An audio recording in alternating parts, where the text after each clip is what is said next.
jàmm Walf Quotidien xëye gouvernement bu njiitu réew mi Macky Sall te Amadou Ba jiite ko gouvernement bi taxaw na waaye ay xultook ñaxtu tàmbale naa jibe ci ñi jege njiitu réew mi Macky Sall ñeel coalition Benno Bokk Yaakaar yéene cabinet am nañu ci gisul seen bopp mbaxus geek cër gi ci war ba léegi amaguñ ko UCS bu Abdoulaye Baldé tàmbale naa fippu ne dàqul sax ba génn coalition Benno Bokk Yaakaar waa Macky 2012 ñaawlu doxalinu njiitu réew mi Macky Sall ne fàtte na ay nitu démbam tey ji ñamuy fal bees mooy ñu mujjee yegsi ci APR rawatina yegg di dooleel njiitu réew mi Macky Sall bu ñu sukkandikoo ci waa Macky 2012 ne njiitu réew Macky Sall bu dakkalul bile doxalin mun na ko daanaka jural jafe-jafe ci élection présidentielle yu 2024 yéen a bi di Turbine mu ngi ñuy dektar Barthélémy Diaz mi ñu ne cour d'appel dëggal na dogalu atte ba jëmoon ci daan ko ñaari atu kaso yoo xamante ne juróom-benn weer la ci tëdd yéen a bi ne bu ñu deful ndànk Barthélémy Diaz mun na ñàkk ñaari mandat moo xam député ga mu doon ci assemblée nationale ak jiite mairie bu Ndakaaru yéene cabinet verdict goge daanaka mun na gàkkal politiku Barthélémy Diaz fii ci réew mi yéene cabinet du Sud Quotidien des ak ñun ci faatub ndem si yàlla Ndiaga Diouf ca lañ doon atte Barthélémy Diaz ba yoon daan ko Barthélémy Diaz mi ñu ne mu ngi ci guddi gu bër setagul professeur Ndiak Fall xam-xamam màcc jëm ci wàllu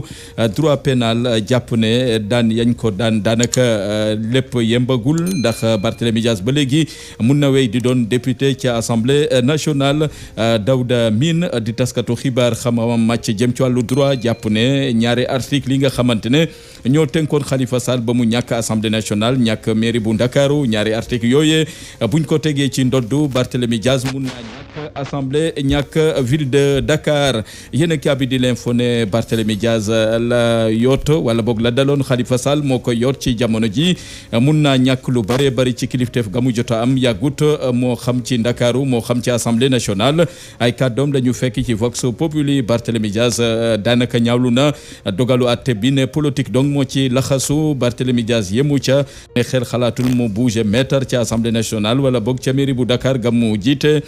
jot na fàttali ne procès bi am tey bu doonoon ne mu ngi ci wetu njiitu réew mi Macky Sall kenn waxatu ko xel xalaatul procès am ci fatum ndem si yàlla Ndiaga Diouf ndax njiitu réew Macky Sall jotoon na ko setal laata muy falu ci boppu réew mi yéen a bi di critique mu ngi ñuy dégtal procès goge daanaka ñu ngi jëm ci pourvoi en cassation jëm ci Fatou Ndiaga Diouf yéen cabinet am na leneen lu ci mun a topp waaye nag jeexagul bile dossier bu Barthélémy Diaz yéen cabinet di Source A ne Barthélémy Diaz mu ngi sursis bokk na ci lu ko mun a gàllankoor article 135 bu code général des collectivités territoriales mun na ko xañ mairie bu Ndakaaru yéen cabinet di Les Échos des ci Ndakaaru ak assemblée nationale mu ngi ñu dégtal njiital assemblée nationale Amadou Mame Diop mi xam le ne dafa jiital léegi waxtaan diisoo moo gënte santé gi député yi nekkee ci assemblée nationale assemblée googee sax député waa Yewwi ak waa Wallu daanaka amul lenn loo xamante ne jox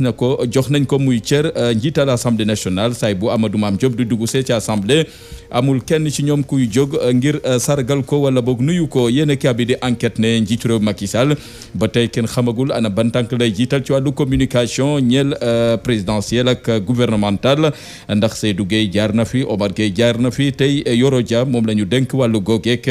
Abdou Karim Fofana te moo ne delu ko dalee ci Abdou Latif Coulibaly ba ci Souleymane Jules Diop ak ñeneen ana lu gàllankoor ba léegi communication bu présidence yéen a bi di enquête ne njiitu réew Macky Sall li gàllankoor Afrique bokk na ci Sénégal gi lee jëm ci wàllu njàng meek njàngale mi ba tax na ca ndajeb New York mu ñeel mbootaayu xeet yi discours am la ca gën a fës bokk na ci wàllu financement ñeel njàng mi ak wàllu sécurité alimentaire doon na lum fa waxtaane yéen a bi ne ci googu leen ndaje ca New York njiitu réewum Nigéria ma nga foon Buhari xamle ne la ko métti ci Afrique mooy ay chef d'état yu jalgati seen constitution lépp ngir bëgg a am 3e mandat ne loolee dafa war a dakk ci bile continent àndul benn yoon ci ni amal forcing maanaam jaay doole ba faluwaat ci seen réew bu ñu sukkandikoo ci njiitu réewum Nigéria yéen kabi di Libération ne kawteef am na ca Kolda yàggut Aminata Touré xale bu jigéen googe ñu gën a xam ci Meta te ñu faatoon ko ca yoonu Kolda ci anam yu yéeme am na kuñ ci jota teg loxo yéen cabinet enquête gaa ngi wéy ci jamono ji foofee ca Kolda te saay bu sottee mun na jur leneen ak leneen ca ña sabab faatub xale bu jigéen bi di Aminata Touré ñu gën ko xam ci Meta.